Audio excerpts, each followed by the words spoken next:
Olá pessoal, esta noite vamos entrar silenciosamente em um mundo onde os rancores duram mais que vidas, onde a memória é uma arma e onde a vingança não é um acesso de raiva, mas uma arte lenta e deliberada, aperfeiçoada ao longo de anos. Sabe quando você acha que nasceu na época errada? Bom, se tivesse nascido na Idade Média, já teria morrido, em uma semana. Talvez não em batalha, mas porque disse a coisa errada à pessoa errada, no salão errado, enquanto alguém muito paciente começava a planejar sua vingança. Hoje, você vai descobrir o tipo de segredo que monges levavam pro túmulo, literalmente. Então, antes de se acomodar, reserve um momento para curtir o vídeo e se inscrever no nosso canal. E enquanto você escuta, comenta depois se alguma dessas histórias te fez pensar em como o rancor humano parece nunca ter mudado. Agora, diminua as luzes, talvez ligue um ventilador para criar um zumbido suave de fundo, e vamos embarcar juntos na jornada desta noite. Você caminha por uma estrada de terra estreita, ainda úmida do sereno da manhã, cercada por campos que parecem tranquilos demais para um mundo tão violento. A Idade Média não é apenas castelos e cavaleiros, é um lugar onde a honra é frágil, a justiça é pessoal e a vingança, muitas vezes, é a única moeda que realmente circula. Você sente isso logo de início, mesmo sem ninguém dizer em voz alta. Um olhar que dura um segundo a mais. Uma porta que se fecha com força desnecessária. Um silêncio que pesa mais do que uma ameaça direta. Naquele mundo, a vingança não começa com espadas desembainhadas. Ela começa com memória. Você aprende rápido que nada é esquecido. Uma ofensa feita ao seu pai, um juramento quebrado contra sua família, um pedaço de terra tomado temporariamente por um senhor mais poderoso. Tudo isso fica guardado, passado adiante como uma herança invisível. Um fato histórico bem conhecido é que disputas feudais podiam durar gerações inteiras, com filhos herdando inimizades que nunca entenderam completamente, mas que eram obrigados a respeitar. Você percebe que, diferente do que os filmes mostram, a vingança medieval raramente é impulsiva. Ela exige paciência quase monástica. Pessoas esperam anos, às vezes décadas, pelo momento certo. E aqui vai algo que pouca gente comenta. Muitos planos de vingança eram tão bem calculados que se misturavam à vida cotidiana, disfarçados de acordos, casamentos e gestos de boa vontade. Sorrir enquanto afia a lâmina, metaforicamente falando, era quase uma habilidade social. Você entra em um vilarejo pequeno, casas de madeira e pedra, fumaça subindo lentamente das chaminés. Parece um lugar onde nada acontece. E é exatamente aí que você aprende a primeira grande lição. Os lugares mais silenciosos costumam esconder as histórias mais longas. Um homem mais velho te observa da porta de casa. Ele parece comum, mas você sente que ele carrega décadas de algo mal resolvido. Talvez um irmão morto. Talvez uma traição antiga. Talvez uma promessa de vingança que ainda não foi cumprida. Na Idade Média, não existia uma polícia como você imagina hoje. A justiça formal era lenta, distante ou simplesmente inexistente para a maioria das pessoas. Isso criava um ambiente perfeito para a vingança florescer. Se alguém queimava sua colheita ou matava um parente, a expectativa não era que o sistema resolvesse. A expectativa era que você resolvesse. Essa mentalidade moldava tudo, desde relações familiares até alianças políticas. Você começa a entender que a vingança não era vista automaticamente como algo errado. Em muitos casos, ela era entendida como restauração da honra. Não se vingar podia ser interpretado como fraqueza. E fraqueza, nesse mundo, era um convite ao desastre. Existe até registros de códigos não escritos onde a falta de retaliação diminuía o status social de uma família inteira. Curiosamente, isso fazia com que algumas vinganças fossem quase performáticas, feitas para serem vistas e comentadas. Enquanto você caminha, o sol sobe devagar, aquecendo a estrada, e você percebe como o tempo parecia se mover de forma diferente. Sem relógios precisos, sem pressa moderna, a espera fazia parte do plano. Uma curiosidade interessante é que muitas vinganças eram adiadas propositalmente até momentos simbólicos, festas religiosas, casamentos ou funerais, quando o impacto emocional seria maior. Nada era por acaso. Você também percebe o papel da igreja nesse cenário. Embora pregasse o perdão, ela coexistia com uma sociedade que praticava a vingança como algo quase natural.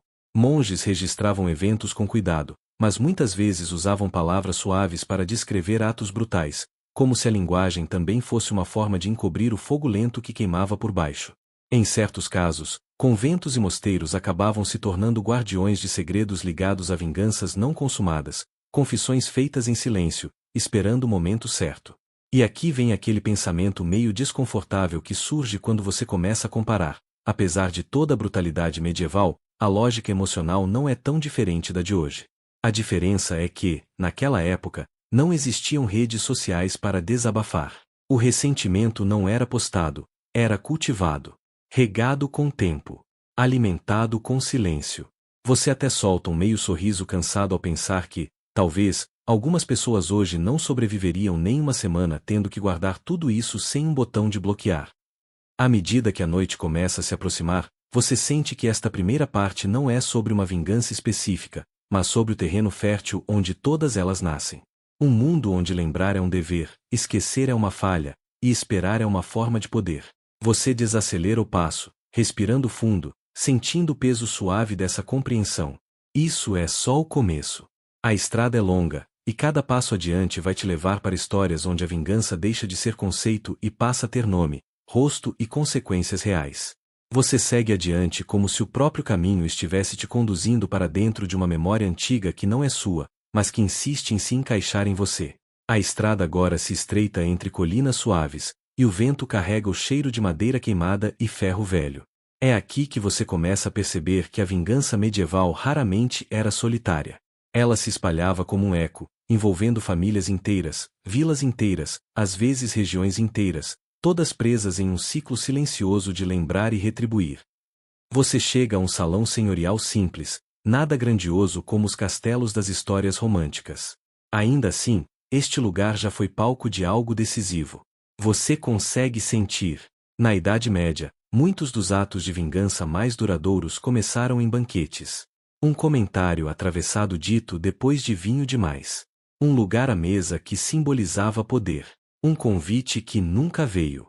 Um fato histórico bastante conhecido é que banquetes não eram apenas refeições, mas eventos políticos, onde cada gesto era observado e cada ausência, anotada mentalmente.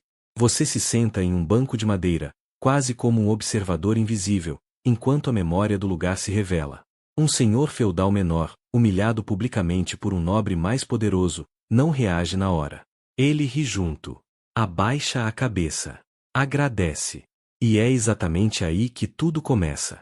Naquele mundo, conter a reação imediata não era sinal de perdão, era sinal de cálculo. Você aprende que muitas vinganças só funcionavam porque começavam com um está tudo bem. Com o tempo, você percebe como alianças eram a matéria-prima da vingança. Casamentos arranjados não eram apenas sobre amor ou herança, mas sobre posicionamento estratégico. Uma filha prometida hoje podia significar um exército aliado daqui a 10 anos. E isso não é exagero. Famílias inteiras eram reorganizadas com um único objetivo em mente: estar no lugar certo quando a balança finalmente pendesse. Existe um debate acadêmico interessante sobre até que ponto esses casamentos eram vistos como instrumentos políticos conscientes ou simplesmente como tradições que acabavam sendo usadas para outros fins, e a resposta costuma ser os dois. Você caminha para fora do salão e observa o vilarejo ao redor crescendo lentamente.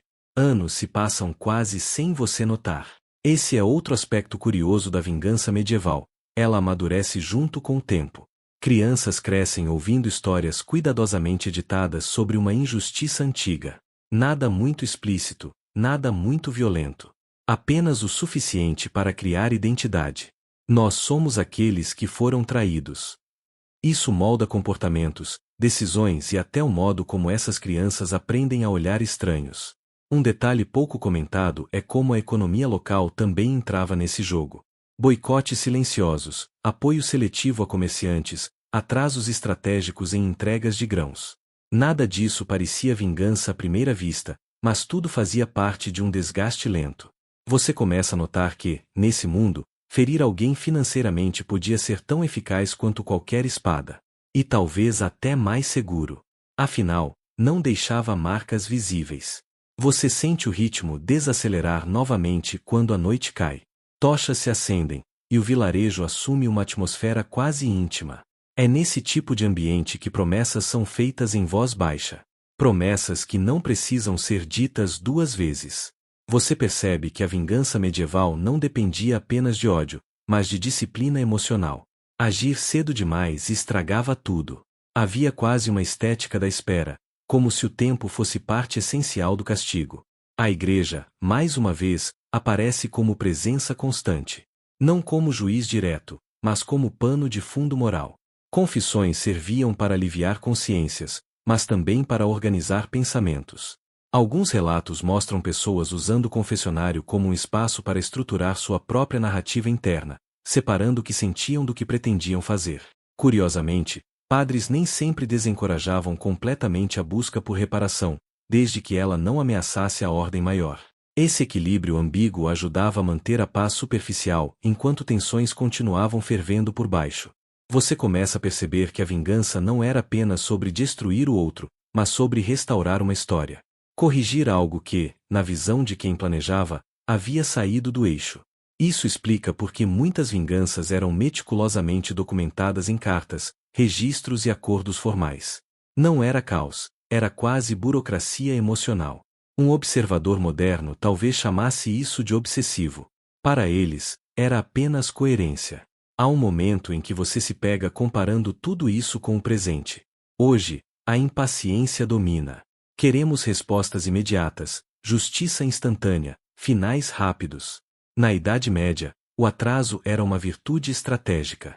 E você aterre, bem de leve, ao pensar que o maior erro de um vingador medieval transportado para hoje seria provavelmente abrir a boca cedo demais em uma mensagem mal pensada.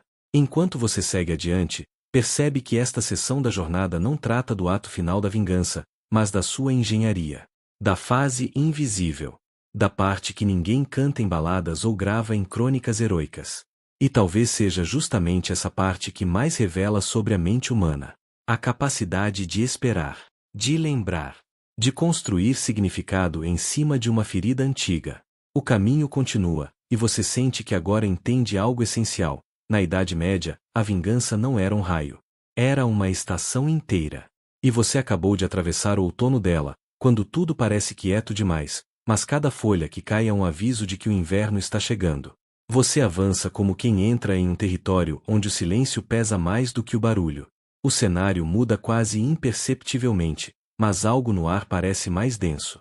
Aqui, a vingança medieval deixa de ser apenas planejamento e começa a se misturar com honra, reputação e aquela necessidade quase obsessiva de não deixar barato. Você percebe rapidamente que, nesse mundo, perder a honra era pior do que perder terras, porque terras podiam ser reconquistadas, mas a honra, não. Você se vê diante de uma pequena fortaleza de pedra, nada imponente aos olhos modernos, mas absolutamente funcional. É nesse tipo de lugar que muitas histórias de vingança ganhavam forma. Um fato histórico bem conhecido é que, na Idade Média, a honra estava diretamente ligada à capacidade de proteger o próprio nome e o nome da família. Uma ofensa pública, se ignorada, podia transformar alguém em alvo fácil para futuras humilhações. Então, responder não era opcional. Era sobrevivência social. Você percebe que a vingança, aqui, nem sempre era imediata ou explosiva. Às vezes, ela vinha disfarçada de desafio formal. Um duelo. Um julgamento por combate. Algo que, na superfície, parecia justiça divina, mas que na prática era uma oportunidade cuidadosamente construída para corrigir uma ofensa passada. Você quase consegue imaginar alguém dizendo, não é pessoal, é só o costume, enquanto cada detalhe era movido por ressentimento antigo. Enquanto caminha pelos pátios internos, você nota como testemunhas eram essenciais. Uma vingança sem público tinha pouco valor. O que importava não era apenas derrotar o outro, mas garantir que todos soubessem o porquê. A memória coletiva era o verdadeiro palco. Um gesto de vingança bem executado se tornava parte da história local, repetido em tavernas, mercados e igrejas. Era assim que a honra era restaurada, pela narrativa. Você começa a entender por que tantas vinganças medievais pareciam teatrais. Não era exagero gratuito. Era estratégia. Um senhor feudal que punia um rival em silêncio corria o risco de parecer fraco. Já aquele que fazia isso de forma visível, ritualizada, transmitia uma mensagem clara: comigo, não. Há quem debata até que ponto essas encenações eram espontâneas ou conscientemente coreografadas, mas o efeito era inegável, elas funcionavam. O ambiente fica mais sombrio quando você percebe que nem toda vingança seguia regras claras. Havia linhas invisíveis, e cruzá-las mudava tudo. Envenenamentos sutis, acusações plantadas, rumores espalhados com cuidado cirúrgico. Você aprende que a difamação era uma arma poderosíssima. Bastava insinuar algo errado sobre alguém para comprometer alianças, negócios e casamentos. Hoje chamaríamos isso de destruir reputação. Na Idade Média, isso podia arruinar uma linhagem inteira. Você passa por uma pequena capela e sente o contraste curioso entre fé e ressentimento. Muitos vingadores se viam como instrumentos de correção, não como vilões.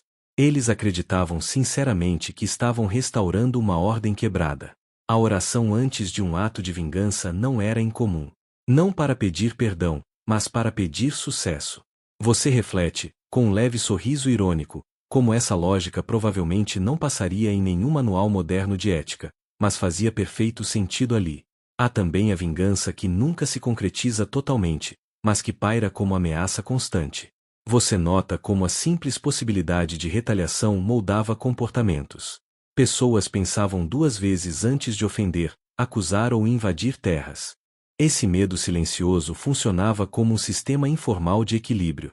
Curiosamente, em alguns contextos, isso reduzia conflitos abertos.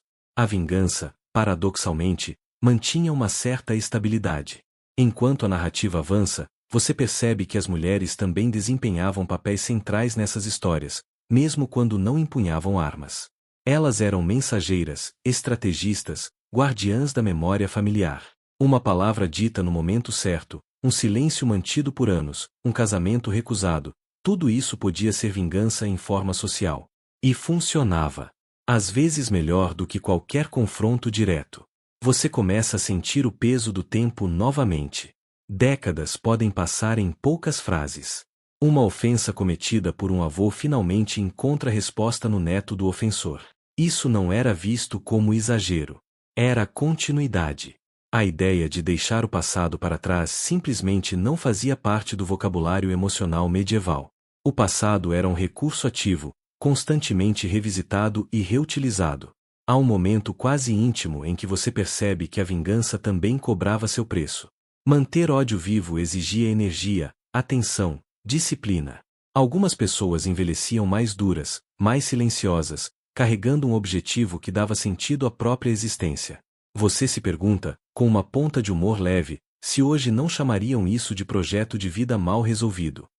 À medida que você se afasta da fortaleza, fica claro que esta seção não trata apenas de vingança como ação, mas como linguagem social. Um sistema não escrito de respostas esperadas. Ignorar uma ofensa era tão comunicativo quanto revidar. E você entende que, naquele mundo, cada escolha, agir ou não agir, era observada, lembrada e julgada. O caminho segue, e você sente que agora está mais fundo do que antes.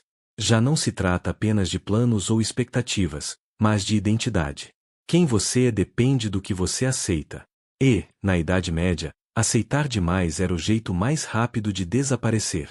Você segue adiante sentindo que algo muda de novo, como se o mundo ficasse um pouco mais fechado, mais interno.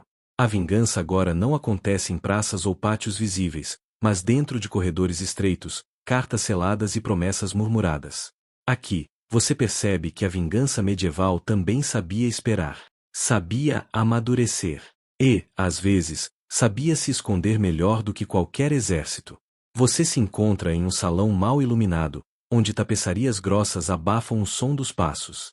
É nesse tipo de espaço que alianças silenciosas nascem. Um fato histórico bastante conhecido é que a Idade Média era profundamente baseada em redes de lealdade, famílias, vassalos, ordens religiosas, guildas. Quando alguém era traído, a vingança raramente vinha sozinha. Ela vinha em forma de rede, puxando fios invisíveis por anos até o momento certo. Você começa a perceber que, muitas vezes, a vingança não era feita diretamente contra quem causou a ofensa inicial. Era feita contra aquilo que essa pessoa mais prezava. Um herdeiro preterido, um acordo comercial sabotado, um apoio político retirado no momento decisivo. Era como se a vingança medieval tivesse aprendido cedo que atingir o coração do problema era mais eficaz do que simplesmente revidar. Enquanto caminha por esse ambiente abafado, você nota o papel central das cartas. Mensagens escritas à mão, carregadas por mensageiros que sabiam demais e perguntavam de menos. Uma carta podia mudar o destino de um senhor feudal. Um selo quebrado no momento errado era suficiente para iniciar uma cadeia de eventos irreversível. E sim, às vezes a vingança começava com algo tão simples quanto uma frase ambígua escrita de propósito. Você sente quase como se estivesse espionando conversas que não eram para seus ouvidos. A vingança aqui é estratégica, quase administrativa. Não há sangue, pelo menos não ainda. Há atrasos intencionais, respostas que nunca chegam, convites que não são enviados. Hoje isso pareceria imaturidade ou jogo político. Naquele tempo, era uma linguagem perfeitamente compreendida. Você percebe que muitas dessas vinganças eram frias porque envolviam poder institucional. Um senhor que controlava tribunais locais podia garantir que o inimigo perdesse todas as disputas legais. Um abade influente podia arruinar reputações apenas levantando suspeitas morais. E o mais curioso, tudo isso podia ser feito mantendo uma aparência pública de virtude. A vingança, aqui, veste roupas limpas. Você começa a notar que quanto mais alto o status social, mais indireta a vingança tendia a ser. Camponeses brigavam com ferramentas. Nobres brigavam com documentos. Reis brigavam com o tempo. Retardar uma ajuda militar, negar suprimentos no inverno, esquecer um aliado em uma negociação, essas eram formas de vingança que não deixavam marcas visíveis, mas destruíam destinos inteiros. Há um momento quase irônico quando você percebe que muitas dessas ações eram justificadas como prudência ou cautela. Ninguém dizia estou me vingando. Diziam estou sendo responsável. E você entende que isso tornava tudo ainda mais eficaz. A vingança que se disfarça de sensatez raramente é contestada. Você passa por uma mesa onde contratos são assinados. O pergaminho é espesso, a tinta escura. Aqui, a vingança pode durar gerações. Um acordo mal redigido de propósito, uma cláusula ambígua deixada ali como uma armadilha futura. Décadas depois, alguém cai nela, e o golpe parece legal, legítimo, inevitável. Você percebe que, na Idade Média, planejar uma vingança podia ser um ato de paciência extrema. Você sente também o peso psicológico disso tudo. Viver esperando o momento certo moldava pessoas. Tornava-as cautelosas, silenciosas, observadoras. Alguns se tornavam mestres em parecer inofensivos. Outros cultivavam uma imagem pública de devoção ou fragilidade enquanto, por dentro, mantinham uma memória detalhada de cada ofensa sofrida. Você quase consegue ouvir alguém pensando, não agora, mas um dia. E então há o aspecto religioso, que aqui se torna ainda mais complexo. A vingança não desaparece diante da fé, ela se adapta. Pessoas faziam doações à igreja enquanto trabalhavam ativamente para arruinar um inimigo. Confessavam ressentimentos, mas não desistiam deles. A ideia de justiça divina era frequentemente usada como justificativa para esperar, não para perdoar. Se Deus puniria, ótimo. Se não, bem, alguém precisava ajudar. Você começa a perceber que esse tipo de vingança raramente trazia satisfação imediata. Era um investimento emocional de longo prazo. E, curiosamente, muitas vezes o vingador não vivia para ver o resultado final. A vingança se tornava um legado, uma instrução passada adiante quase como uma herança. Quando chegar a hora, lembre-se disso. Há algo estranhamente moderno nisso tudo. Você percebe paralelos com estratégias corporativas, disputas políticas, cancelamentos sociais. Só mudam os cenários e as ferramentas. O impulso é o mesmo. E você se pega sorrindo levemente ao pensar que, apesar de toda a tecnologia atual, o ser humano ainda joga jogos muito antigos. À medida que você deixa esse salão silencioso, a sensação é clara. A vingança medieval não era apenas um ato de raiva, mas uma forma de inteligência social. Saber quando agir, quando esperar e quando parecer inocente era tão importante quanto qualquer espada. E agora, você sabe, as histórias que vêm a seguir não serão rápidas nem simples. Elas vão exigir tempo, memória, e uma calma quase perigosa. O caminho continua, e você sente que está se aproximando do ponto em que a espera finalmente encontra ação. Mas, por enquanto, tudo ainda respira silêncio. Você avança mais um pouco e sente que o ar muda novamente, como se a vingança agora ganhasse corpo, pernas, movimento. Depois de tanto silêncio e espera, chega o momento em que algo finalmente precisa acontecer. A paciência acumulada começa a pedir ação, e na Idade Média essa ação quase sempre tomava a forma de uma jornada. Vingar-se raramente era algo conveniente. Exigia deslocamento, risco e, acima de tudo, disposição para atravessar um mundo nada acolhedor. Você se vê em uma estrada irregular, ladeada por campos abertos e bosques densos. Um fato histórico bastante conhecido é que viajar na Idade Média era perigoso e lento. Estradas mal conservadas, ausência de mapas confiáveis, assaltantes ocasionais e o clima imprevisível tornavam qualquer deslocamento um teste de resistência. Ainda assim, pessoas cruzavam reinos inteiros movidas por uma única ideia fixa: acertar contas. A vingança, aqui, começa com o primeiro passo fora de casa. Cada quilômetro percorrido reforça a decisão. Não é mais algo abstrato. Você sente o peso da mochila, o desconforto dos pés, o frio da madrugada ou o calor excessivo do meio-dia. E, curiosamente, esse esforço físico ajudava a solidificar o propósito. Quanto mais difícil o caminho, mais merecida parecia a vingança ao final. Você passa por vilas pequenas onde todos se conhecem e onde rumores viajam mais rápido do que qualquer mensageiro oficial.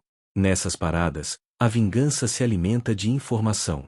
Um nome ouvido em uma taverna, um comentário jogado ao acaso, uma história contada com excesso de detalhes. Na Idade Média, saber ouvir era uma habilidade tão valiosa quanto saber lutar. Muitas vinganças bem-sucedidas começaram com alguém fingindo desinteresse enquanto memorizava tudo. Você percebe que nem todos os vingadores viajavam sozinhos. Alguns levavam companheiros, não necessariamente por amizade, mas por conveniência. Um mercenário precisava de dinheiro. Um guia conhecia atalhos. Um clérigo podia abrir portas inesperadas. Essas alianças temporárias davam à vingança um ar quase profissional. Cada pessoa tinha um papel, e ninguém fazia perguntas demais. Você também nota que muitos vingadores carregavam símbolos. Um objeto roubado, uma carta antiga, um anel de família. Esses itens funcionavam como âncoras emocionais. Em momentos de dúvida, bastava tocá-los para lembrar o motivo da jornada. Hoje isso pareceria dramático. Naquele contexto, era sobrevivência psicológica. Existe um detalhe interessante: nem toda jornada terminava com confronto direto. Às vezes, chegar perto era suficiente. Ver o inimigo de longe, observar sua rotina, perceber que ele já estava enfraquecido. Há relatos conhecidos de pessoas que desistiram da vingança ao perceber que o alvo havia perdido tudo sozinho. Não por misericórdia, mas porque o objetivo já tinha sido alcançado pelo próprio tempo. Você passa por um mosteiro e sente como esses lugares funcionavam como pontos neutros. Peregrinos, comerciantes, fugitivos e vingadores dividiam o mesmo espaço, fingindo propósitos diferentes. Um monge oferecendo pão podia, sem saber, alimentar alguém prestes a mudar um destino inteiro. A vida medieval era cheia dessas ironias silenciosas. Há também o cansaço mental. Caminhar dias ou semanas com um único pensamento pode desgastar. Você percebe que alguns vingadores começavam a se perguntar quem realmente eram sem o ódio. Mas, em vez de abandonar o plano, isso muitas vezes os tornava ainda mais determinados. A vingança passava a ser não apenas sobre o passado, mas sobre dar sentido ao presente. E então, em algum ponto da estrada, surge a escolha: seguir em frente ou desviar, atacar agora ou esperar mais, pedir ajuda ou agir sozinho. A Idade Média não oferecia segundas chances fáceis. Uma decisão errada podia encerrar tudo ali mesmo. Talvez seja por isso que tantas histórias desse período falam de presságios, sonhos estranhos e sinais interpretados no caminho. Quando a lógica não bastava, as pessoas buscavam respostas onde podiam. Você caminha pelos corredores estreitos de um castelo medieval e começa a perceber que o perigo raramente vem de fora das muralhas. Aqui dentro, onde as tapeçarias abafam passos e as velas projetam sombras longas demais, a vingança nasce de algo muito mais íntimo: a traição silenciosa. Você sente isso no ar, quase como quando entra numa sala e percebe que alguém acabou de parar de falar. Não é paranoia. É sobrevivência. Castelos medievais não eram apenas fortalezas militares, eram centros políticos, familiares e emocionais. Pessoas dormiam, comiam, rezavam e conspiravam no mesmo espaço. Um fato bem conhecido é que muitos nobres eram mortos não em batalhas gloriosas, mas em seus próprios lares, vítimas de aliados próximos. Você aprende rápido que o maior risco não é o inimigo cercando os muros, mas o primo sorridente que senta à sua direita no jantar. Você observa como pequenas ofensas ganham peso enorme. Um comentário mal colocado sobre herança. Um olhar atravessado durante uma cerimônia. Um cargo prometido e retirado na última hora. Na Idade Média, honra era moeda, e qualquer um que a desvalorizasse precisava pagar, mesmo que o pagamento viesse anos depois.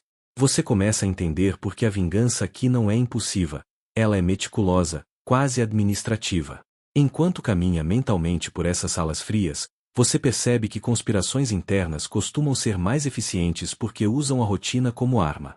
Horários previsíveis, costumes rígidos, confiança automática. Você imagina como era fácil trocar um selo, alterar uma carta ou simplesmente esquecer de trancar uma porta. Nada cinematográfico. Só eficiência. É quase decepcionante, se você estiver esperando drama. A Idade Média prefere resultados. Há quem diga que muitos desses conflitos internos surgiam mais por medo do que por ódio. Você nota como a insegurança constante, sobre sucessão, legitimidade, alianças, criava um ambiente onde atacar primeiro parecia prudente. Não era só vingança pelo que aconteceu, mas pelo que poderia acontecer. E isso muda tudo. Porque, nesse cenário, qualquer pessoa pode justificar qualquer ato. Você passa por uma câmara imaginária onde decisões são tomadas em sussurros. Aqui, a vingança não precisa de espadas, ela precisa de tempo. Um casamento arranjado no momento certo. Um rumor espalhado com cuidado. Um testemunho lembrado de forma conveniente. Curiosamente, muitos castelos tinham passagens secretas reais, não é mito, usadas tanto para fuga quanto para encontros discretos. Você sorri ao pensar que, hoje, isso equivaleria a uma conversa suspeita no grupo errado do WhatsApp. A tecnologia muda, o comportamento nem tanto. O mais fascinante é perceber como essas traições internas raramente eram vistas como covardia. Pelo contrário, se o plano fosse bem executado e o resultado beneficiasse a linhagem ou o reino, a memória coletiva suavizava os métodos. Você entende que, naquele contexto, moralidade era elástica. A pergunta não era foi certo, mas funcionou. E se funcionou, seguia em frente. Você sente um leve peso ao notar que muitos desses vingadores conviviam diariamente com seus alvos. Compartilhavam refeições, celebrações religiosas, até risadas ocasionais. Isso exige um autocontrole quase assustador. Aqui entra um debate acadêmico interessante. Alguns estudiosos veem essas práticas como sinal de racionalidade política avançada, enquanto outros apontam para um ambiente profundamente disfuncional, onde a confiança simplesmente não podia existir. Você inclina a cabeça, pensando que talvez as duas coisas sejam verdade ao mesmo tempo. E claro, nem toda conspiração dava certo. Algumas explodiam cedo demais, gerando punições exemplares. Outras se arrastavam por décadas, passando de uma geração para outra. Você percebe que, nesses casos, a vingança deixava de ser pessoal e se tornava institucional, quase parte da identidade familiar. Somos aqueles que foram traídos. Não é exatamente o tipo de lema que fica bem num brasão, mas funcionava. Há também um detalhe curioso. Muitos castelos tinham capelas internas, e era comum conspiradores rezarem lado a lado com aqueles que pretendiam destruir. Você imagina a cena, mãos juntas, cabeça baixa, pensamentos completamente opostos. Se isso não é multitarefa emocional, nada é. Você aterre baixinho, porque é impossível não ver a ironia. À medida que a noite avança, você começa a sentir que essas histórias não falam apenas de vingança, mas de proximidade. Traições internas machucam mais porque vêm de quem conhece seus hábitos, seus medos, suas rotinas. Você entende que, na Idade Média, sobreviver politicamente exigia mais atenção aos sussurros do que aos tambores de guerra. E enquanto você segue adiante, ainda dentro desse castelo imaginário, fica claro que cada passo ecoa não só no chão de pedra, mas na memória de quem passou por ali. A vingança, aqui, não grita. Ela espera. Ela observa. E quando age, já é tarde demais para fingir surpresa. Você segue em frente, levando essa sensação estranha de que, às vezes, o lugar mais perigoso é exatamente onde você se sente em casa. Você sai desses corredores cheios de sussurros e sente o ambiente mudar. O ar parece mais pesado, como se carregasse não apenas o cheiro de pedra úmida, mas também o orgulho ferido de quem já foi celebrado e agora é evitado. Aqui começam as histórias dos cavaleiros caídos. Aqueles que um dia foram símbolos de honra, força e prestígio, até deixarem de ser. E, na Idade Média, cair não era apenas perder status. Era perder identidade. Você percebe que o cavaleiro medieval não vivia só para lutar, ele vivia para ser reconhecido. Torneios, juramentos, brasões e histórias cantadas por trovadores sustentavam sua existência. Um fato amplamente conhecido é que a honra cavaleiresca era tão central que um simples ato de deslealdade, real ou alegado, podia destruir toda uma carreira. Você imagina algo parecido com ser cancelado publicamente, só que sem internet, com armaduras envolvidas e consequências bem mais permanentes. Esses cavaleiros desonrados raramente desapareciam em silêncio. Pelo contrário, você nota que muitos transformavam a humilhação em combustível. Expulsos de ordens, despojados de terras ou acusados injustamente, eles se tornavam figuras perigosas justamente porque não tinham mais nada a perder. E quando alguém não tem mais nada a perder, bem, você já sabe como isso costuma terminar. Você acompanha mentalmente um desses homens vagando entre vilarejos, oferecendo sua espada como mercenário. Não por dinheiro apenas, mas por oportunidade. Cada batalha é um teste. Cada vitória, uma chance de reconstruir o nome, ou de destruir o de quem o arruinou.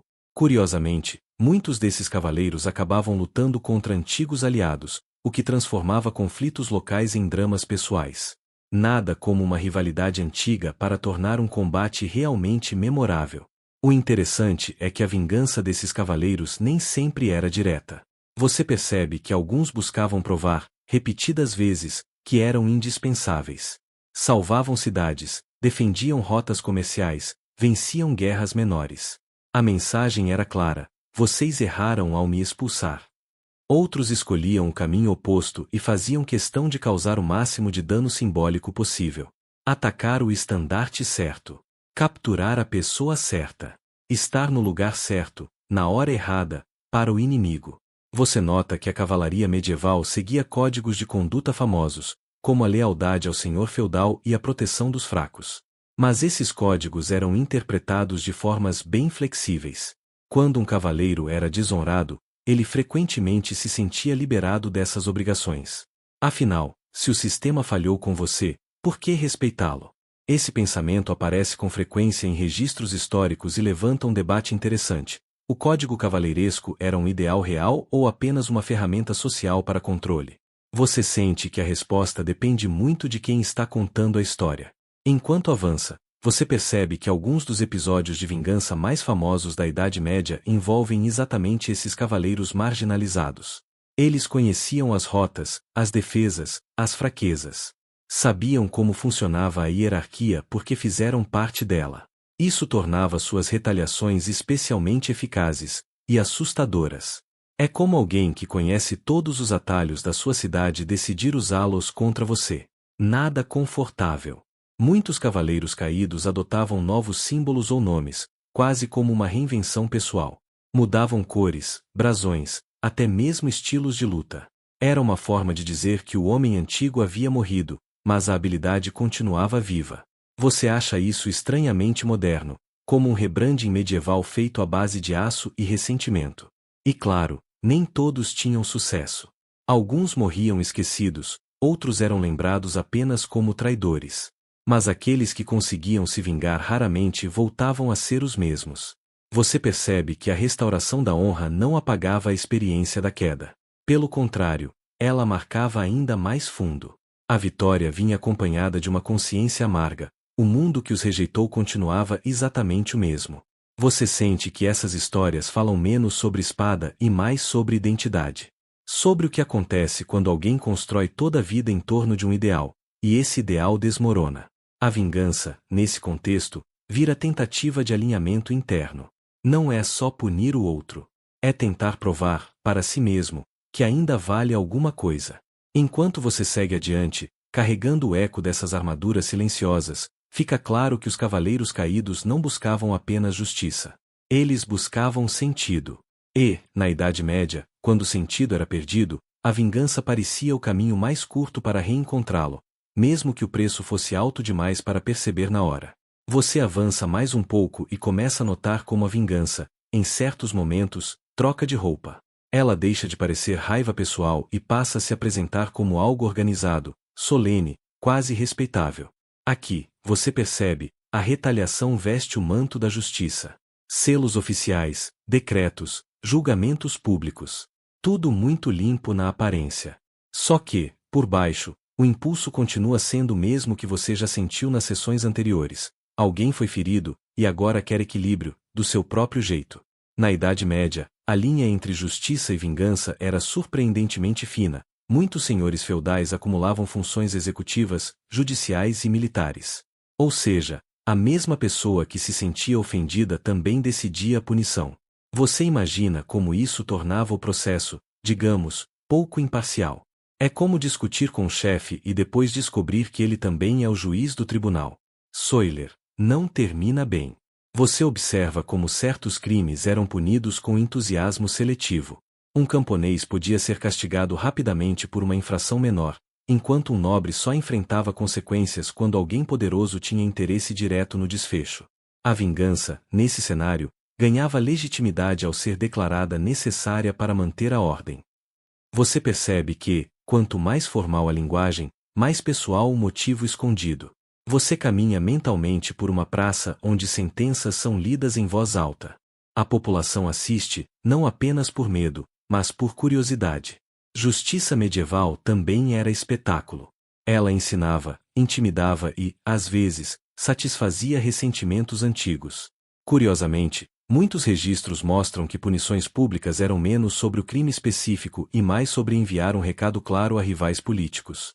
Você entende que cada sentença tinha um público-alvo bem definido. Há uma ironia sutil nisso tudo. A justiça deveria encerrar conflitos, mas frequentemente fazia o oposto. Ao punir alguém de forma exagerada, criava-se um novo ciclo de ressentimento. Famílias inteiras passavam a nutrir ódio institucionalizado, agora com base legal. Você percebe que, quando a vingança recebe um carimbo oficial, ela tende a se perpetuar por mais tempo. Afinal, quem ousa questionar algo que foi decidido pela lei?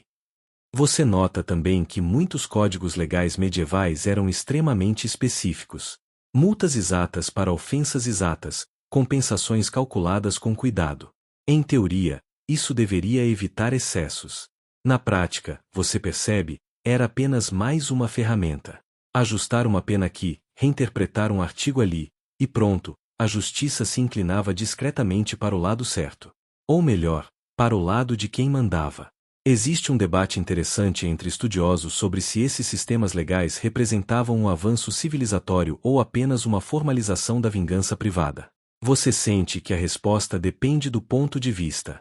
Para quem estava no poder, era progresso. Para quem sofria a punição, provavelmente parecia apenas uma vingança bem vestida, usando palavras bonitas para disfarçar intenções antigas. Você começa a perceber que essa justiça seletiva ajudava a manter a hierarquia social.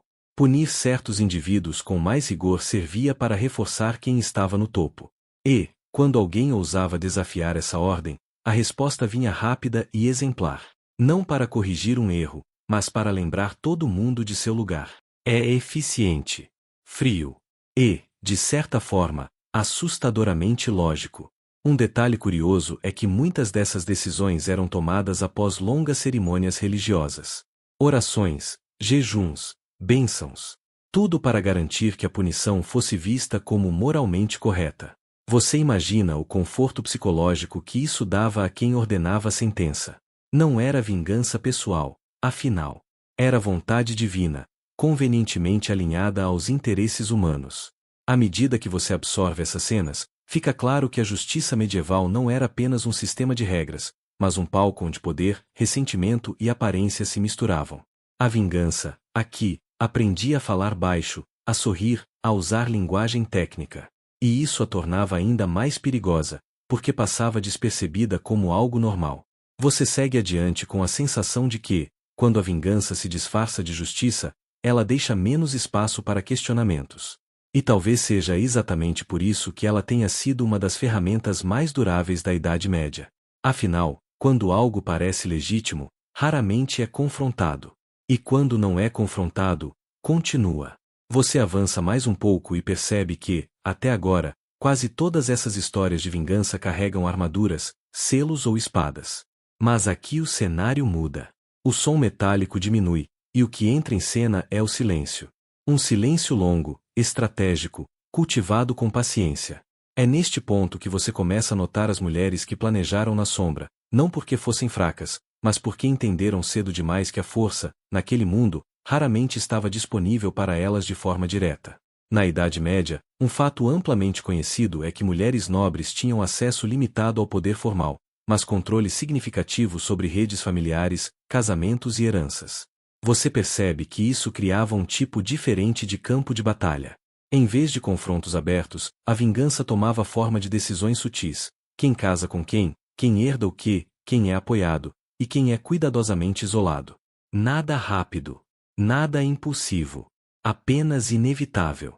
Você imagina essas mulheres observando por anos, às vezes décadas. Elas aprendem a ouvir mais do que falar, a lembrar detalhes que outros descartam. Um comentário feito em uma sala aquecida no inverno.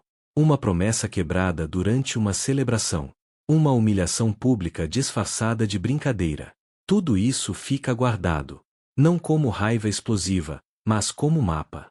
Você sente que, quando a vingança finalmente vem, ela já conhece todos os caminhos. Você começa a perceber que muitas dessas histórias não são registradas de forma direta.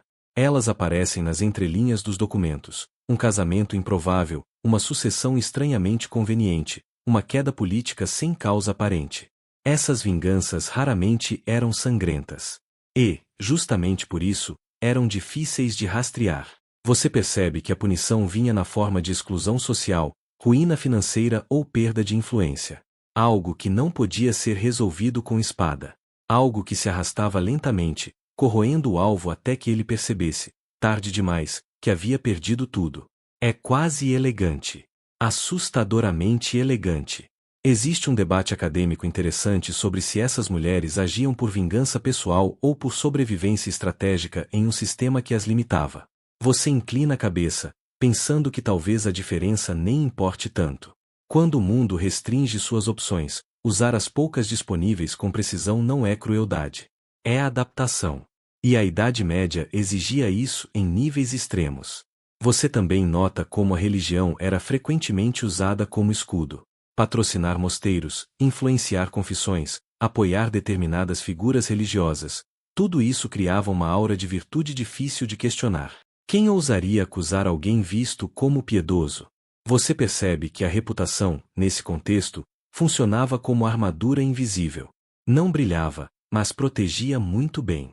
Muitas dessas mulheres eram responsáveis pela preservação da memória familiar. Elas contavam histórias, decidiam quais feitos seriam lembrados e quais seriam convenientemente esquecidos. A vingança, então, podia acontecer até depois da morte do alvo, apagando seu nome ou distorcendo sua imagem. Você pensa em como isso é, de certa forma, a punição definitiva. Ser esquecido, ou lembrado da pior forma possível.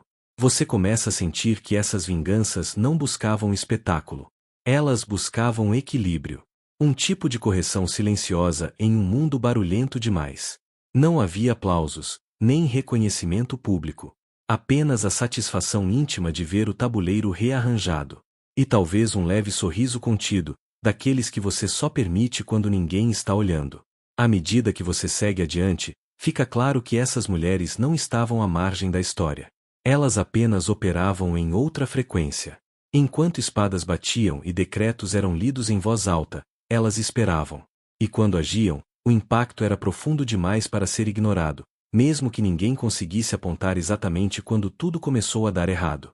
Você carrega essa sensação com você, percebendo que, na Idade Média, a vingança nem sempre precisava ser vista para funcionar. Às vezes, ela apenas precisava de tempo, memória e alguém disposto a esperar. E esperar, como você já percebeu, era uma das armas mais poderosas de todas. Você segue adiante e sente o ambiente mudar mais uma vez. Depois de corredores, campos de batalha simbólicos e salas silenciosas de influência, agora o espaço parece preenchido por cânticos baixos, ecos longos e o cheiro de cera queimada. Aqui, a vingança se aproxima da fé. Ou melhor, ela se esconde dentro dela. Você percebe que, na Idade Média, religião e ajuste de contas frequentemente caminham lado a lado, mesmo quando ninguém admite isso em voz alta. A Igreja medieval exercia enorme poder social e político. Ela não apenas orientava a espiritualidade das pessoas, mas também influenciava leis, alianças e reputações. Você entende rapidamente como isso tornava o espaço religioso um terreno fértil para vinganças sofisticadas. Afinal, quem controla a narrativa moral controla muito mais do que parece. Você imagina alguém ajoelhado em oração, pedindo perdão por pensamentos que soam suspeitamente como planos. Não por acaso, muitos conflitos pessoais acabavam reinterpretados como batalhas espirituais. Se o seu inimigo podia ser rotulado como herege, pecador ou moralmente corrupto, a vingança ganhava um verniz sagrado. E, nesse ponto, você percebe, quase tudo se tornava justificável. Você observa como acusações religiosas funcionavam como armas extremamente eficazes. Não exigiam provas sólidas, apenas suspeita suficiente para manchar uma reputação. Um rumor de comportamento impróprio. Uma prática considerada estranha demais. Um hábito interpretado fora de contexto. Pronto. A dúvida estava plantada. Curiosamente, muitos julgamentos religiosos começaram não por zelo espiritual, mas por rivalidades pessoais ou disputas políticas mal resolvidas. Você sente um leve arrepio ao perceber que, nesse cenário, a vingança não precisava ser rápida. Ela podia ser lenta, ritualística, envolta em procedimentos que pareciam intermináveis. Confissões, penitências, investigações. Tudo isso desgastava o alvo pouco a pouco. E enquanto isso, quem observava de fora acreditava estar testemunhando um processo justo, até mesmo necessário. Existe um debate interessante sobre se a fé medieval foi usada como instrumento de controle ou se apenas refletia as tensões humanas já existentes. Você sente que a resposta está em algum ponto intermediário. A religião oferecia linguagem, símbolos e autoridade. As pessoas ofereciam ressentimentos, medos e desejos de reparação. A combinação era poderosa demais para ser ignorada. Você também nota como muitos vingadores buscavam absolvição antes mesmo de agir. Confessavam intenções vagas, pediam orientação espiritual que, convenientemente, nunca dizia não. Isso criava uma sensação de permissão silenciosa. Não era exatamente aprovação, mas também não era condenação. E, em um mundo onde o pecado pesava tanto, essa ambiguidade fazia toda a diferença. Apoiar financeiramente uma instituição podia garantir proteção moral. Você imagina como isso funcionava quase como um seguro de reputação. Algo deu errado. Tudo bem, você era conhecido por sua devoção. Isso suavizava muita coisa. Até mesmo vinganças mal disfarçadas. À medida que você absorve essas histórias, percebe que a fé oferecia algo essencial para quem buscava vingança: significado. Não era apenas sobre punir alguém, mas sobre enquadrar esse ato dentro de uma narrativa maior, quase cósmica.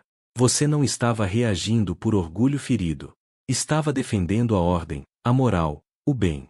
Pelo menos era assim que soava. Você começa a entender que, quando a religião entra em cena, a vingança se torna mais difícil de questionar. Afinal, discordar de um ato pode parecer discordar de Deus. E poucos se sentiam confortáveis fazendo isso.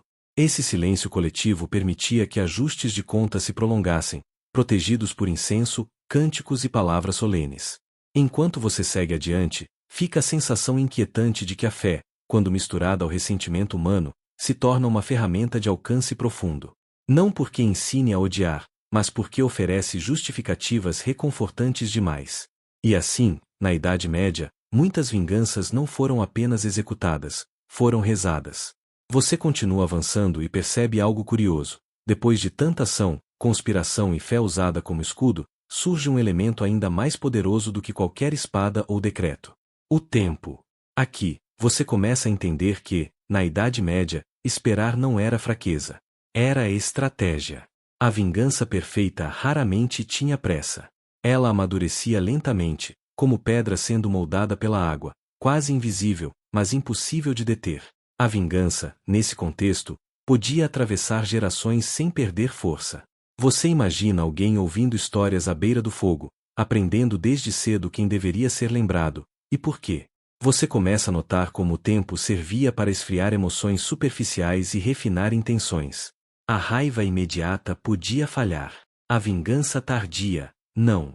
Esperar significava observar mudanças de poder, enfraquecimento natural do inimigo, oportunidades inesperadas.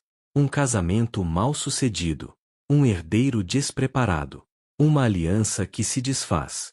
Tudo isso só fica visível para quem sabe aguardar. Você percebe que muitos planos só funcionavam porque eram adiados. Agir cedo demais poderia parecer suspeito. Mas agir 20 anos depois? Isso parecia destino. Coincidência.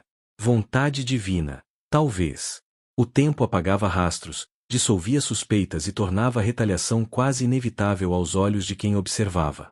Você sente que essa paciência exigia um autocontrole quase desconfortável, algo difícil até hoje, imagine naquela época. Há registros de disputas feudais que ficaram adormecidas por décadas antes de explodirem novamente. Curiosamente, documentos mostram acordos temporários que ninguém acreditava serem definitivos. Você sorri ao pensar que eram basicamente pausas dramáticas muito longas. Todo mundo sabia que aquilo não tinha acabado. Só estava esperando o momento certo. Existe um debate acadêmico interessante sobre se esse uso do tempo tornava a vingança mais racional ou mais cruel. Você reflete em silêncio. Quanto mais tempo passa, mais fria a decisão se torna. Mas também mais profunda. Não é impulso. É convicção. E isso assusta um pouco mais, porque não deixa espaço para arrependimento rápido. Você também percebe como o tempo ajudava a transformar vítimas em vilões, e vilões em vítimas, dependendo de quem contava a história. Décadas depois, os motivos originais já estavam borrados. Restava apenas a narrativa final. Eles mereciam. E quando ninguém mais lembrava exatamente o porquê, contestar se tornava quase impossível. Os planos de vingança incluíam instruções claras para herdeiros. Não apenas bens e títulos, mas ressentimentos cuidadosamente preservados. Você imagina isso sendo transmitido com a mesma seriedade de um testamento. Não era ódio descontrolado. Era legado.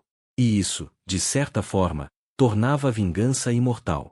Enquanto você segue adiante, sente que o tempo, aqui, não é vazio. Ele é preenchido por expectativa silenciosa. Cada ano que passa não enfraquece o plano, apenas o ajusta. A vingança aprende a respirar devagar, a se camuflar na rotina, a parecer esquecida. Mas você já sabe, ela não foi. E quando finalmente chega o momento certo, porque sempre chega, tudo parece natural demais. Como se sempre tivesse sido assim. Você percebe que, na Idade Média, esperar não era apenas parte da vingança. Era a vingança em si, estendida no tempo, paciente, inevitável e profundamente humana. Você avança mais um pouco e começa a perceber como tudo que veio antes, honra ferida, conspirações internas, fé, paciência, converge para algo muito maior. Aqui, a vingança deixa de ser individual e se transforma em combustível para guerras inteiras. Você entende, quase com um suspiro lento, que alguns dos conflitos mais devastadores da Idade Média começaram não por grandes ideais, mas por ofensas aparentemente pequenas, mal resolvidas, deixadas para apodrecer. Conflitos medievais tiveram origem em disputas dinásticas, insultos diplomáticos ou promessas quebradas. Você imagina uma reunião formal, palavras medidas, sorrisos rígidos, um título negado, um casamento recusado, um tributo atrasado. Nada explode naquele momento. Mas algo fica marcado. E, na lógica medieval, isso já era motivo suficiente para nunca mais esquecer. Você começa a notar como essas ofensas eram reinterpretadas ao longo do tempo. O que começou como uma afronta pessoal se tornava uma causa coletiva. A vingança ganhava bandeiras, discursos e justificativas morais. Não era mais me ofenderam, mas nos ofenderam. E quando nós entra em cena, a escala muda completamente. O ressentimento se espalha como fogo em palha seca. Você percebe que líderes medievais sabiam usar isso muito bem. Transformar uma mágoa antiga em chamado à guerra era uma forma eficaz de unir pessoas. Todo mundo gosta de uma narrativa clara. Fomos injustiçados, agora é nossa vez.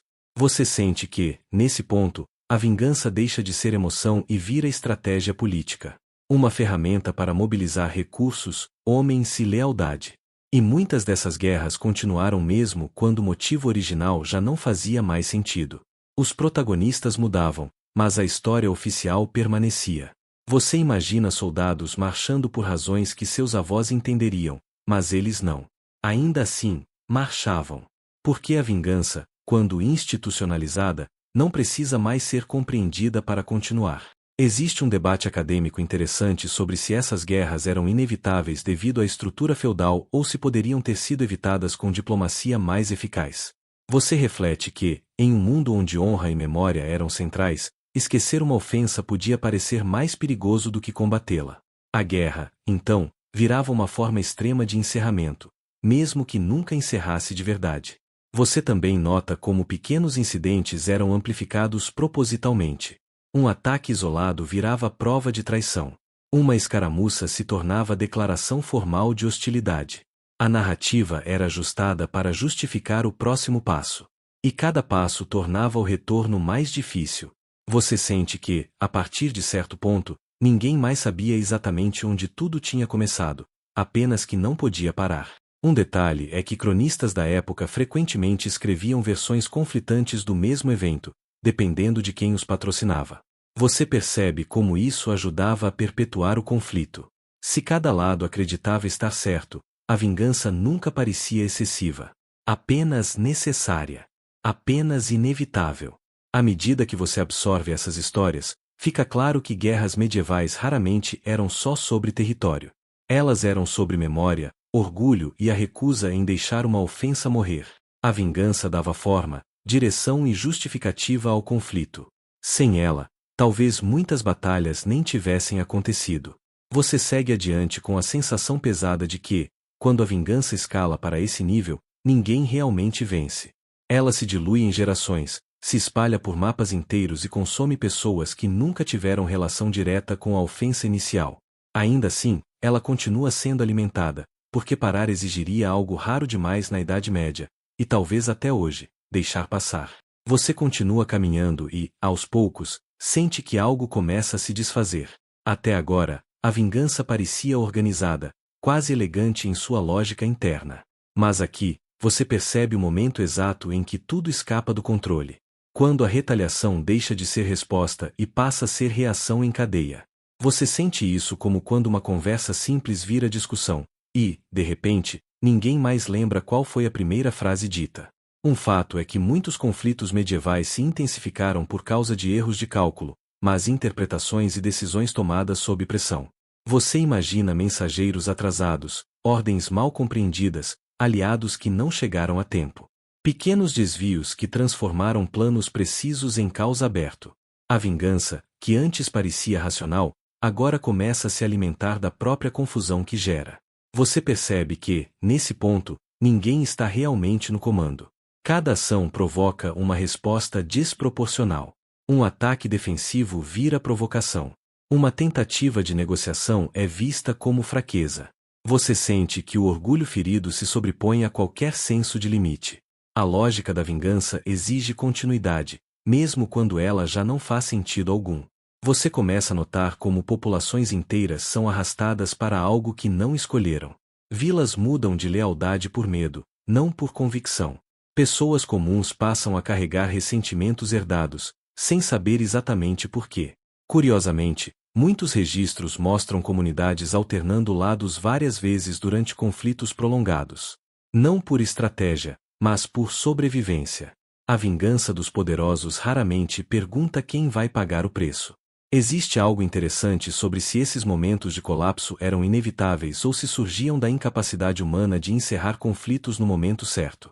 Você sente que, quando a vingança ganha vida própria, ela se torna difícil de interromper. Não porque seja justa, mas porque desistir exige admitir erro. E admitir erro, naquele mundo, era quase impossível. Você percebe também como regras antigas começam a ser ignoradas. Juramentos são reinterpretados, alianças quebradas, limites antissagrados se tornam negociáveis. Aquilo que, no início, justificava a vingança, honra, justiça, memória, agora é deixado de lado em nome da continuidade do conflito. É um paradoxo estranho. Para defender valores, eles precisam ser violados. Outro detalhe é que, em vários conflitos medievais, líderes morreram sem ver o fim da guerra que iniciaram. Você imagina a frustração silenciosa disso. A vingança continua sem seu autor original, como um eco prolongado que ninguém consegue calar. Nesse ponto, ela já não pertence a ninguém. Apenas existe. Você começa a sentir que o caos não vem apenas da violência, mas da perda de significado. Quando tudo vira resposta automática, não há mais narrativa clara. Apenas movimento. Apenas reação. A vingança, aqui, não é satisfatória nem estratégica. Ela é exaustiva. À medida que você avança, a sensação é de desgaste. De um mundo cansado de se punir.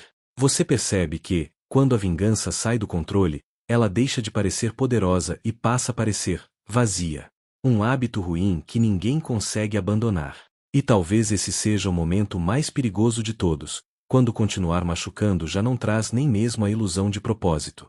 Você segue adiante com essa percepção incômoda, sentindo que a Idade Média não foi apenas marcada por vinganças grandiosas, mas também por inúmeros momentos em que ninguém mais sabia como parar. E quando ninguém sabe parar, o fim nunca chega. Ele apenas se arrasta, pesado, esperando alguém ter coragem suficiente para quebrar o ciclo. Você avança sentindo que o barulho externo diminui. Depois do caos, algo mais silencioso começa a se impor.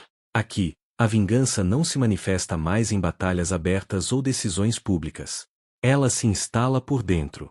Você começa a perceber o custo psicológico da retaliação, aquele que não aparece em crônicas nem em brasões, mas que acompanha quem passa tempo demais alimentando uma dívida emocional. Emoções como culpa, exaustão ou arrependimento eram frequentemente interpretadas como fraqueza moral ou falha espiritual. Você imagina como isso tornava tudo ainda mais pesado. Não havia espaço para dizer isso está me consumindo. Então as pessoas seguiam em frente, carregando o peso em silêncio. Você percebe que muitos vingadores alcançavam seus objetivos apenas para descobrir algo desconfortável, nada mudava por dentro. A sensação de alívio era breve, quase decepcionante. Logo vinha o vazio. Você sente que isso acontece porque a vingança promete fechamento, mas entrega apenas pausa. O conflito externo termina, mas o interno continua, agora sem direção clara. Você começa a notar sinais sutis desse desgaste em relatos históricos. Decisões erráticas. Isolamento voluntário. Desconfiança constante. Pessoas que passaram anos planejando cada passo têm dificuldade em viver sem um inimigo definido. A mente se acostuma à vigilância. Relaxar parece perigoso. Você entende que, para muitos, a vingança se torna identidade, e abandonar isso deixa um espaço difícil de preencher. Você reflete que líderes emocionalmente exaustos tomam decisões piores. A obsessão por reparação pode reduzir a capacidade de imaginar futuros diferentes. Quando tudo é visto como continuação de um conflito antigo, novas possibilidades simplesmente não entram em cena. Você percebe também como a memória constante da ofensa impede o descanso. Mesmo em momentos de vitória, o pensamento retorna ao passado. O corpo está presente, mas a mente está presa. Curiosamente, há registros de nobres que, após longas disputas, se retiraram da vida pública, buscando silêncio em mosteiros ou propriedades afastadas. Você imagina isso não como iluminação súbita, mas como cansaço profundo. A linguagem medieval frequentemente descrevia esse estado como peso da alma. Não era diagnóstico, nem confissão formal. Era apenas reconhecimento de que algo estava errado.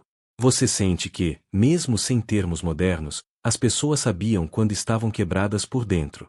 À medida que você absorve essas histórias, fica claro que a vingança cobra juros altos. Cada ano dedicado a ela rouba atenção, energia e presença. Você percebe que, em muitos casos, o verdadeiro preço não era pago pelo inimigo, mas por quem se recusava a esquecer. Você segue adiante com a sensação de que a Idade Média, tão associada a conflitos externos, também foi palco de batalhas internas silenciosas.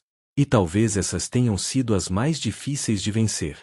Porque, quando o inimigo mora dentro, não há muralha, espada ou decreto que resolva. Só o tempo. E às vezes, nem ele. Você segue adiante sentindo que algo essencial mudou. Depois de tantos planos, vitórias aparentes e custos silenciosos, chega o momento em que a vingança finalmente entrega o que prometeu, e ainda assim, não satisfaz. Aqui, você percebe as vitórias que não trazem paz.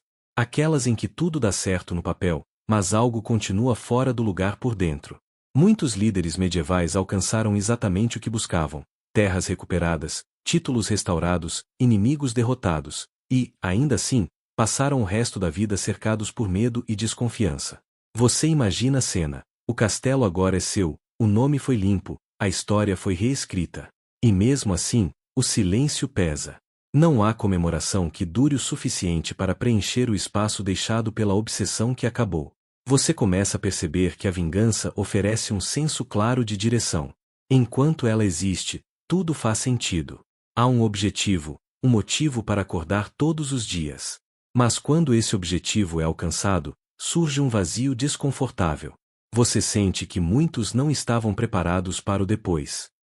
Sem inimigo, sem dívida a cobrar, a vida parece estranhamente sem forma. Você nota também como a vitória costuma vir acompanhada de novas preocupações. Agora é preciso proteger o que foi conquistado. Evitar retaliações.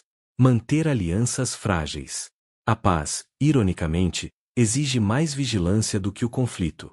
Você percebe que, para alguns, seria mais simples continuar lutando do que aprender a descansar. É interessante que essas vitórias incompletas contribuíram para ciclos contínuos de conflito na Idade Média. Você sente que sim. Quando a vitória não cura, ela prepara o terreno para o próximo ressentimento. A vingança resolve o passado, mas raramente constrói o futuro. Você percebe que alguns vencedores tentaram redefinir a própria história, transformando o sofrimento em lição. Outros se fecharam, endurecidos, incapazes de confiar novamente. Curiosamente, relatos mostram que muitos buscaram distrações intensas, festas, construções grandiosas, projetos religiosos, como se o movimento constante pudesse abafar o silêncio interno. Às vezes funcionava. Às vezes, não. À medida que você caminha por esse trecho final, fica claro que a maior promessa da vingança nunca foi a vitória. Foi a sensação de encerramento. E quando isso não acontece, a frustração é profunda. Você entende que ganhar não é o mesmo que se libertar. E talvez essa seja a verdade mais difícil de aceitar. Você avança sentindo que essas histórias não terminam com aplausos, mas com perguntas. O que fazer quando o objetivo da sua vida é finalmente alcançado? Quem você se torna quando não precisa mais lutar? A Idade Média não oferecia muitas respostas para isso. E, sinceramente, nem o mundo moderno oferece. Você respira fundo, sentindo que essas vitórias vazias são o aviso final antes do silêncio.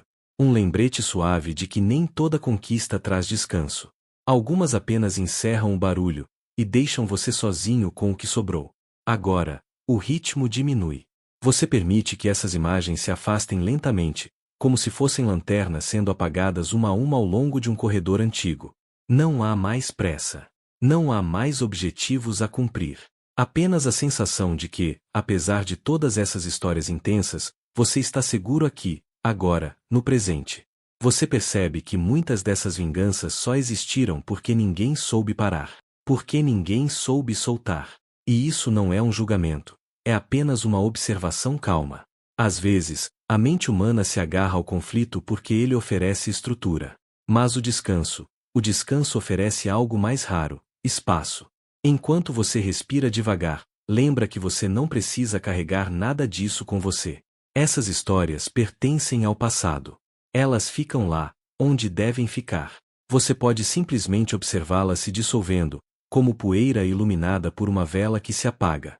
Seu corpo começa a relaxar, pouco a pouco. Os ombros descem.